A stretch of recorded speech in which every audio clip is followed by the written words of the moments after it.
Hey everyone, if you want to create AI content using FlowGPT in 2026, you're in the right place. In this guide, I'll show you how to generate high-quality content using AI prompts step by step.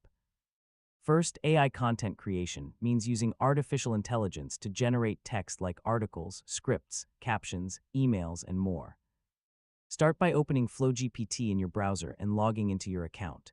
Use the search bar to find prompts like content writer, blog generator, or YouTube script AI. Select a prompt that matches the type of content you want to create.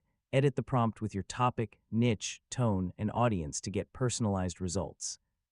Run the prompt and let the AI generate your content instantly. Review the AI-generated content and refine it to match your style and quality. If you find a good prompt, save it so you can reuse it for future content creation. For better AI content, always provide clear instructions, tone, and context when customizing prompts. A common mistake is using prompts without customization, which often results in generic AI content. And that's it. You've successfully learned how to create AI content with FlowGPT in 2026. Thanks for watching, and I'll see you in the next tutorial.